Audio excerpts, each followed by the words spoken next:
তো ইব্রাহিম আলাইহিস সালামের মা বলছেন, আমি তোমার রব। ইব্রাহিম আলাইহিস সালাম মাকে প্রশ্ন করছেন, আম্মা জি আপনি আমার রব, তাহলে আপনার রব কে? আপনার রব কে? ইব্রাহিম আলাইহিস সালামের মা একটু চিন্তা করে বললেন, তোমার বাবা আমার রব। যেহেতু তোমার বাবা আমার দেখাশোনা করে, আমার ভরণ পোষণ সহ আমার যত প্রয়োজন সে মিটায়, তাহলে তোমার বাবা আমার রব হবে। ছোট্ট ইব্রাহিম প্রশ্ন আবার করলেন, তাহলে আমার বাবার রব কে? মা একটু চিন্তা করলেন, করে বললেন, আমাদের দেশের রাষ্ট্রপতি রাষ্ট্রনায়ক হলো নমরুদ, তাহলে আর নমরুদের রাজ মূর্তি নির্মাতা হলো তোমার বাবা, তাহলে নমরুদ তোমার বাবার রব হবে। ইব্রাহিম আলাইহিস সালাম আবার একটু চিন্তা করে বললেন, নমরুদ যদি আমার বাবার রব হয়, তাহলে নমরুদের রব কে? এই প্রশ্ন যখন ছোট্ট ইব্রাহিম আলাইহিস সালাম মাকে করলেন, মা আর এই প্রশ্নের জবাব দিতে পারলেন না। মা বললেন, বাবারে তোমার মায়ের কাছ থেকে, মা বললেন, বাবারে তোমার বাবার কাছ থেকে এই প্রশ্নের উত্তর আমি জেনে তোমাকে দিব, অপেক্ষা করো, তোমার পিতা বাসায় আসুক। আজর যখন বাড়িতে আসলেন, হযরতে ইব্রাহিম আলাইহিস সালামের মা যখন এই প্রশ্নগুলো, এই ইব্রাহিম আলাইহিস সালামের প্রশ্ন করার ধরন যখন তাকে বলতে লাগলো, আজর বুঝে নিলেন আমার ছেলে কোনো সাধারণ ছেলে নয়। দেখবেন যারা হাতের কাজ জানে, চুল কাটে, রাজমিস্ত্রি, বিভিন্ন ইলেকট্রিশিয়ান, তাদের কিন্তু ব্রেন খুব শার্প, তারা অল্পতে অনেক কিছু বুঝে নেয়। আমি কাউকে ছোট করার জন্য বলছি না।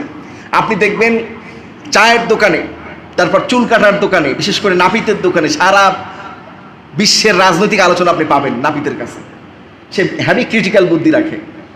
তো ইব্রাহিম আলাইহিস সালামের বাপ হলো মূর্তি নির্মাতা, হাতের কাজ ভালো, তার ব্রেন খুব শার্প। সে বুঝে নিল আমার ছেলের এই প্রশ্ন যদি ইব্রাহিমের প্রশ্ন যদি নমরুদ পর্যন্ত পৌঁছে যায়, যে নমরুদের রব কে, নমরুদ তো নিজেকে রব বলে ঘোষণা দিয়ে বসে আছে, আর আমার ছেলে প্রশ্ন করছে নমরুদের রব কে, তাহলে আমারও তো নমরুদ বানবে, আমার ছেলেরে বানবে, ছেলের মারও বানবে।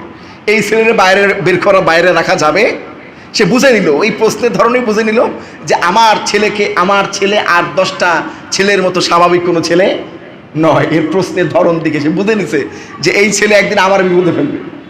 এই জন্য হযরত ইব্রাহিম আলাইহিস সালামকে জঙ্গলে একটা পাহাড়ে বসবাসের জন্য পাঠিয়ে দেওয়া হলো মায়ের সাথে। ভরপোষ খাবার যা যা প্রয়োজন সব ওখানে পাঠিয়ে দেওয়া হয়, কিন্তু লোকালয় তাকে থাকতে দেওয়া হয়নি, লোকালয় তাকে থাকতে দেওয়া। এবং ইব্রাহিম আলাইহিস সালামকে কড়া নির্দেশ দেওয়া হয়েছে, বাবারে তুমি দিনের বেলা মোটে বের হবে না, তাহলে লোকজনের সাথে তোমার দেখা হয়ে যেতে পারে। রাতের বেলা বের হবে। কখন বের হবে? রাতের বেলা একটু বাইরে ঘুরে টুরে দেখলাম। কাকে বলা হয়েছে? হযরত ইব্রাহিম আলাইহিস সালাম। ছোট্ট মানুষ, আটকে দেওয়া হয়েছে ঘরের মধ্যে, পাহাড়ের মধ্যে। সারাদিন মায়ের সাথে পাহাড়ে অবস্থান করে, আর রাত্রে একটু বাইরে বের হয়। কিন্তু মাথার মধ্যে কি বলেন তো? রব, আমার স্রষ্টাকে, আমার মালিককে, আমার রিজিকের মালিককে, আমার হায়াতের মালিককে, এই গোটা বিশ্বের, এই ভূমণ্ডলের স্রষ্টাকে, এই গোটা বিশ্বকে কে নিয়ন্ত্রণ করছেন? ছোট্ট ইব্রাহিম আলাইহিস সালামের মাথার মধ্যে এটা সবসময় ঘুরপাক খাচ্ছে। কোরআনের ভাষায় শুনুন, হযরত ইব্রাহিম আলাইহিস সালাম সন্ধ্যাবেলা বাইরে বের হয়েছেন। লক্ষ্য করে দেখলেন সন্ধ্যাবেলায় পশ্চিম আকাশে একটা তারকা সমস্ত তারকার চাইতে একটু বড়। ওটাকে কি বলা হয়? সন্ধ্যা তারা বলা হয় না? ওটা আসলে একটা গ্রহ। এটা কি গ্রহ? তো সন্ধ্যা তারকার দিকে ইব্রাহিম আলাইহিস সালাম যখন লক্ষ্য করলেন, তিনি চিন্তা করলেন সমস্ত তারার চাইতে এই তারাটা বড়, তাহলে সরি জিকির করুন, লা ইলাহা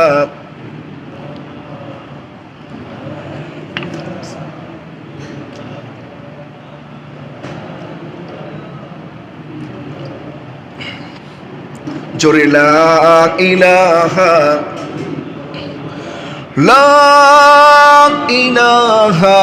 ইল্লাল্লাহু মুহাম্মাদুর রাসূলুল্লাহ। ছোট্ট ইব্রাহিম চিন্তা করছেন, গবেষণা করছেন, অসংখ্য তারার মাঝে এই তারকাটা একটু সাইজে বড়, এটা আমার রব হতে পারে। আল্লাহ পাক ইব্রাহিম আলাইহিস সালামের এই গবেষণাকে কোরআনে কোট করেছেন, বলেন সুবহানাল্লাহ।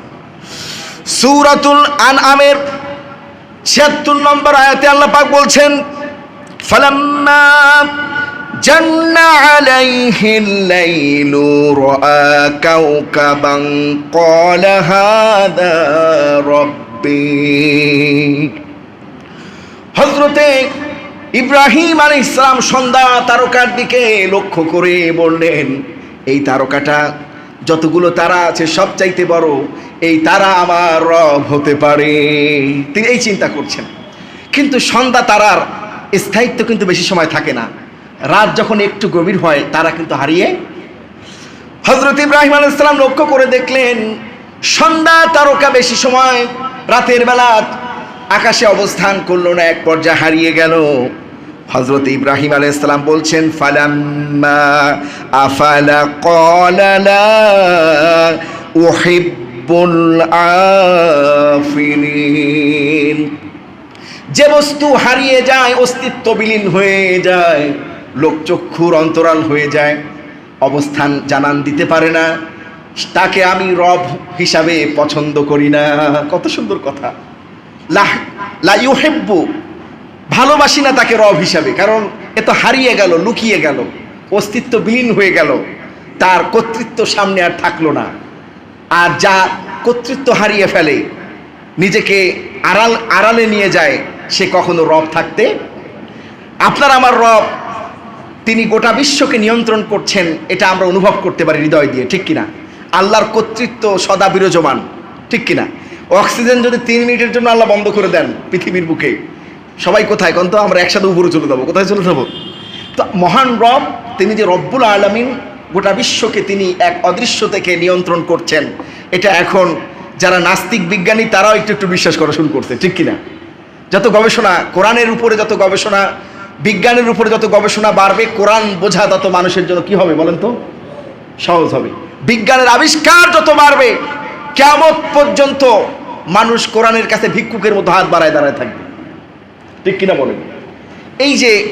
এই বিষয় নিয়ে আরেকদিন আমি আলোচনা করব।